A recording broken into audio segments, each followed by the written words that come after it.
अस्सलामुअलैकुम दोस्तों, इन छठी मौसम अगर मैं खुशामदीद पाकिस्तान तहरीक इंसाफ के लिए जो सूरत है वो ना सिर्फ मुश्किल होती चली जा रही है बल्कि इदारा जाती रिस्पॉन्स भी जो इस वक्त सामने आ रहा है वो पाकिस्तान तहरीक इंसाफ के ना सिर्फ खिलाफ है बल्कि आने वाले दिनों में पाकिस्तान तहरीक इंसाफ के लिए जो ज़मीन है वो और ज़्यादा गर्म होती हुई महसूस होती है। अभी कल ही सुप्रीम कोर्ट ऑफ पाकिस्तान की तरफ से नैब तरामीम के केस के अंदर इमरान खान साहब की दरखास्तों को न सिर्फ मुस्तरद कर दिया गया बल्कि इन दरखास्तों के फैसले के अंदर इमरान खान की बदनीयती के हवाले से भी खुसूसी तौर पर जिक्र करते हुए इमरान खान साहब की मुस्तकबिल की सियासत के आगे एक ऐसी गहरी खंदक खोद दी गई है जिसको अब इमरान खान साहब के लिए पार करना बहुत ही ज़्यादा मुश्किल है। इसके साथ साथ इमरान खान साहब के लिए जो मिलिट्री ट्रायल है उसके ऑप्शन में भी इजाफा होता चला जा रहा है और आने वाले दिनों में इमरान खान साहब को एक सख्त तरीन मिलिट्री ट्रायल का भी सामना करना पड़ेगा। ना सिर्फ ये बल्कि अब इलेक्शन कमीशन ऑफ पाकिस्तान की तरफ से भी पाकिस्तान तहरीक इंसाफ की आर्म ट्विस्टिंग के अंदर ना सिर्फ ज़्यादा तेज़ी आ गई है बल्कि एक मरतबा फिर इलेक्शन कमीशन ऑफ पाकिस्तान ने अपने फैसलों से इस बात को इस्टेब्लिश कर दिया है कि दूसरों के इंतखाबात पर उंगली उठाने वाले, दूसरों की कामयाबी पर एतराज़ करने वाले, दूसरों को झूठा, खाइन और बदयानत साबित करने वाले खुद अपनी जमात के अंदर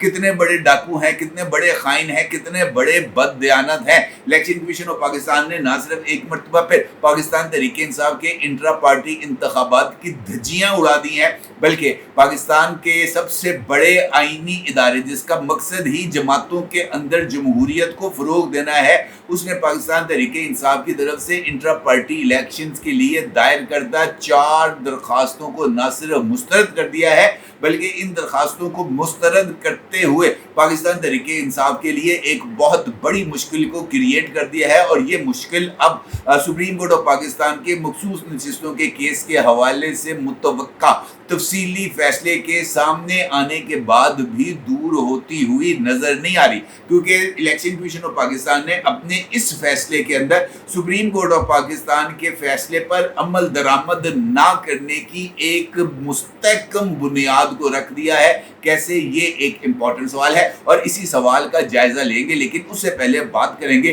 पाकिस्तान तहरीक इंसाफ की तरफ से आखिरकार इस्लामाबाद में होने वाले जलसे के हवाले से, जिसके लिए खैबर पख्तूनख्वा के अंदर तो कम से कम जो तैयारियां हैं वो ना सिर्फ बहुत ही ज़्यादा तेज़ रफ्तारी के साथ होती हुई नज़र आ रही हैं बल्कि जो काफ़िले हैं उनकी रवानगी के अमल का भी आगाज़ हो गया है। और उसके साथ साथ बताया ये जा रहा है कि 8 सितंबर को होने वाले जलसे के लिए जो पाकिस्तान तहरीक इंसाफ की ख़ास तौर पर खैबर पख्तूनख्वा की क़यादत है उसने वसी पैमाने पर इंतजाम किए हैं और अली अमीन गंडापुर साहब ने इस हवाले से अरकान असम्बली के साथ खुसूसी सेशन किए हैं और उनको इस बात का पाबंद किया है कि हर रुकने असम्बली अपने साथ जो काफिला लेके आएगा कारकुनान का वो कम से कम 1000 कारकुनान पर मुश्तमिल होगा। इसके साथ साथ अली अमीन गंडापुर साहब की तरफ से तमाम महकमों को हदायत भी जारी कर दी गई हैं कि जनाब ये जो काफिले आएंगे इनको मुकम्मल तौर पर इंटरटेन करना है, इनके खाने पीने का पक्का बंदोबस्त होना चाहिए और इसके साथ साथ रुकावटों को दूर करने के लिए जो ज़रूरी मशीनरी है खैबर पख्तूनख्वा की सरकारी मशीनरी उसको भी इस जलसे के लिए इस्तेमाल किया जाएगा, जो कि बहुत ही ज़बरदस्त किस्म की पेशरफ्त है। और ये भी उन्हीं आईनी और कानूनी लोगों के लिए एक बहुत बड़ा सवालिया निशान है जो हर वक्त इस बात का इजहार करते रहते हैं कि जब पाकिस्तान तहरीक इंसाफ जैसी आईनी और कानूनी जमात कोई नहीं। दूसरी जानिब एक इम्पॉर्टेंट पेशरफ्त ये भी नज़र आई है कि इस ये जो जलसा है 8 सितंबर का यानी कल का, इसके लिए होने वाली इजलास के अंदर जो तैयारियां हैं उसमें अली अमीन गंडापुर साहब और साबिक सूबाई वजीर शकील खान की तल्ख कलामी हुई है व्हाट्सएप ग्रुप के अंदर और इस तल्ख कलामी के नतीजे में दोनों ने एक दूसरे पर करप्शन में मुलव्वस होने के संगीन इल्ज़ाम आयद किए हैं और शकील खान ने अली अमीन गंडापुर साहब पर इस बात का इल्ज़ाम आयद किया है कि अली अमीन गंडापुर सरकारी मुलाजमीन को तनख्वाहें जारी करते हुए भी अपना हिस्सा वसूल करते हैं, जो कि एक बहुत ही संगीन इल्ज़ाम है। ना सिर्फ ये बल्कि अगर मैं आपसे ये कहूँ कि इमरान खान साहब भी हालात की इस संगीनी से मजबूर होते हुए और एक मरतबा फिर जो उन्होंने एक गुड कॉप का पोस्चर अपनाया था उस पोस्चर को रफा करते हुए दोबारा एंटी स्टेट पोस्चर के अंदर आते हुए नजर आ रहे हैं। और इसी जलसे के हवाले से इमरान खान ने कल अडयाला जेल के अंदर मीडिया से गुफ्तगू करते हुए वाज़ेह तौर पर अपने तमाम अरकान असम्बली और अपने तमाम कारकुनान को इस बात का पैगाम दिया है कि जनाब जो मर्जी हो जाए, अरकान असम्बली ने पहुंचना है और कारकुनान ने हर हालत में पहुंचना है 8 सितंबर को इस्लामाबाद, ताकि इस जलसे को कामयाब बनाया जा सके। और इस हवाले से इमरान खान ने अपने वर्करों को इस बात की भी वाज़ेह तौर पर गारंटी दी है कि अब चाहे जो मर्जी हो जाए ये जलसा मुलतवी नहीं होगा। ना सिर्फ ये बल्कि इसके साथ इमरान खान ने जनाब मीडिया के साथ गुफ्तगू करते हुए इस बात का इंकशाफ किया है कि मुबैना तौर पर chief of army staff general Asim Munir साहब और मुस्लिम लीग नून के सरबरा जनाब नवाज शरीफ साहब के दरमियान लंदन के अंदर होने वाली जो भी मुलाकात थी या जो भी अंडरस्टैंडिंग थी, उससे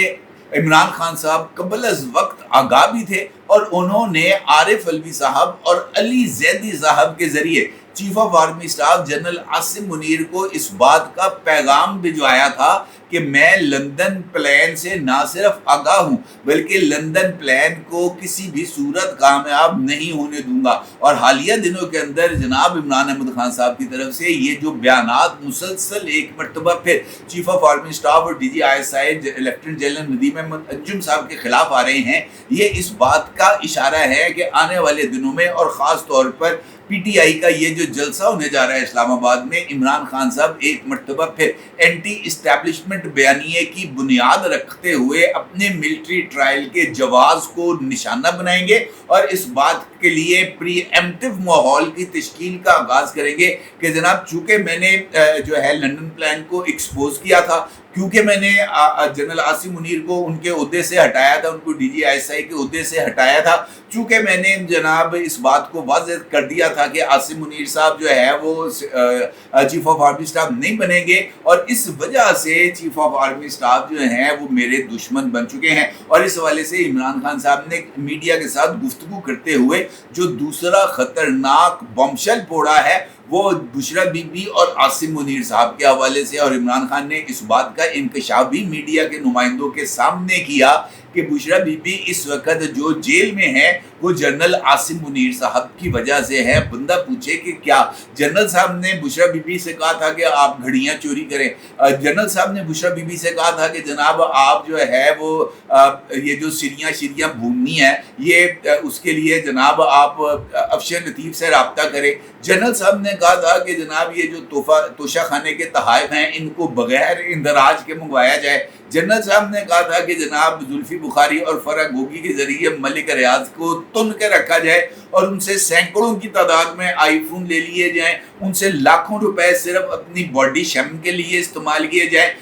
लाखों रुपए लाखों रियाल जो हैं वो अपने आप को जवान दिखाने के लिए इस्तेमाल किए जाएं। जनरल साहब ने तो इन्हीं सब कुछ किया। जो कुछ किया वो जो ओन चौधरी साहब कहते थे कि रात को ख्वाब आता है सुबह बैग आता है, ये इन्हीं वजूहात की बिना पर आज बुशरा बीबी साहिबा भी अडयाला जेल की मेहमान बनी हुई हैं और करप्शन के इल्जामात का सामना कर रही हैं। और इमरान खान साहब भी अल्हम्दुलिल्लाह बुशरा बीबी साहिबा की वजह से ही इस वक्त जेल की हवाएं खा रहे हैं। बुशरा बीबी ने अपने साथ साथ इमरान खान साहब को भी जिस रास्ते पर लगा दिया है उस रास्ते से इमरान खान साहब का बचकर वापस आना और वापस आकर सियासत के अंदर अपने कदम जमाना बहुत ही ज्यादा मुश्किल होता हुआ नजर आ रहा है। और इसका वाज़ेह सबूत इलेक्शन कमीशन ऑफ पाकिस्तान की तरफ से दिए जाने वाला हालिया फैसला है, जिसमें एक जानिब तो पाकिस्तान तहरीके इंसाफ की इंट्रा पार्टी इंतखाबात के हवाले से तमाम की तमाम दरखास्तों को मुस्तरद कर दिया गया है और इसके साथ साथ मुस्तकबिल में मखसूस नशिस्तों के केस के अंदर पाकिस्तान तहरीके इंसाफ को बतौर जमात तस्लीम करने के हवाले से भी जवाज की बुनियाद रख दी गई है। और इसके हवाले से इलेक्शन कमीशन ऑफ पाकिस्तान ने अपने इन्हीं फैसलों के अंदर एक मरतबा फिर पाकिस्तान तहरीके इंसाफ को एक सियासी जमात या एक ऐसी जमात जिसके पास इलेक्शन कमीशन ऑफ पाकिस्तान की तरफ से दिए जाने वाला انتخابی نشان موجود ہو دینے سے نہ صرف انکار کر دیا ہے بلکہ انتخابی نشان کی درخواست کو یہ کہتے ہوئے مسترد کر دیا ہے کہ انٹرا پارٹی انتخابات پر الیکشن کمیشن آف پاکستان کے نہ صرف اعتراضات برقرار ہے بلکہ حالیہ دنوں میں جو بھی فائنینشیل ونگ کی طرف سے جو اعتراضات سامنے آئے ہیں ان اعتراضات کی روشنی میں پاکستان تحریک انصاف کے لیے ایک رجسٹرڈ سیاسی جماعت کا سٹیٹس بھی برقرار رکھنا بہت ہی زیادہ مشکل ہے، اور مجھے ایسے ہی لگ رہا ہے کہ آنے والے دنوں میں جیسے ہی عمران خان صاحب کا جو کیس ہے وہ ملٹری ٹرائل کے لیے جائے گا، پاکستان تحریک انصاف کی بطور پارٹی رجسٹریشن کی منسوخی کے عمل کا بھی آغاز ہو جائے گا، اور اس کے لیے بھی جو تیاریاں ہیں وہ نہ صرف مکمل ہے بلکہ صرف ایک نوٹیفیکیشن کا انتظار ہے، اور جیسے ہی اس نوٹیفیکیشن کو جاری کیا جائے گا کابینہ کی منظوری کے ساتھ تو عمران خان صاحب اور ان کی جماعت کے سیاسی سفر کا اختتام ہو جائے گا۔ اب یقینی طور پر جاننا چاہیں گے کہ اس فیصلے کا مخصوص نشستوں کے کیس پر اثر کیسے پڑے گا۔ دیکھیں، مخصوص نشستوں کے کیس کے اندر بار بار اس بات کو دہرایا گیا کہ سپریم کورٹ آف پاکستان نے پارٹی کا انتخابی نشان واپس لیا تھا، بطور پارٹی پاکستان تحریک انصاف پر پابندی عائد نہیں کی تھی۔ اب اگر ہم صرف اس ایک نقطے کو دیکھیں، اور chief justice Pakistan mister justice Qazi Faez عیسیٰ صاحب نے بھی انہی خیالات کا اظہار کیا، لیکن پارٹی کا وجود جو ہے وہ اس کی مجلس عاملہ کے ذریعے ہے، اس کے منتخب عہدیداروں کے ذریعے ہے۔ جب پارٹی ہیڈ لیس ہوگی، اس کا چیئرمین نہیں ہوگا، اس کا وائس چیئرمین نہیں ہوگا، اس کا سیکرٹری جنرل نہیں ہوگا، اس کا ڈپٹی سیکرٹری جنرل نہیں ہوگا، اس کا سیکرٹری اطلاعات نہیں ہوگا، اس کا سیکرٹری فائنانس نہیں ہوگا، اور اس کے ساتھ ساتھ اس کی جو مشاورتی باڈی جس کو ایگزیکٹو کمیٹی کہتے ہیں یا مجلس عاملہ کہتے ہیں، جب تک وہ ہی موجود نہیں ہوگی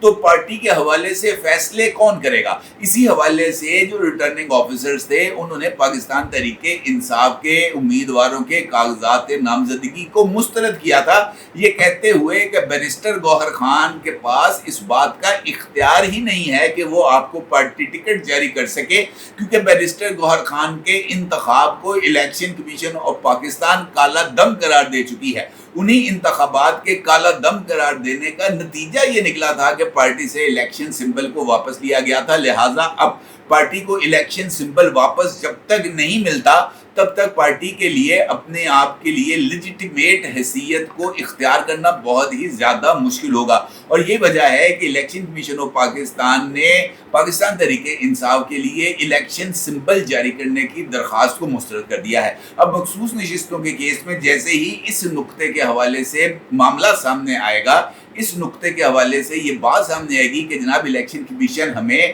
جو ہے وہ پاکستان تحریک انصاف کا رکن ہی تصور نہیں کر رہا، تو اس کے لیے الیکشن کمیشن اسی جواز کو لے کر سامنے آئے گی کہ جناب جب پارٹی تو موجود ہے، پارٹی کو تو ہم نے ڈیزالو نہیں کیا، ہمارا یہ ماننا ہے کہ اس پارٹی کا جو الیکشن ہے وہ ہی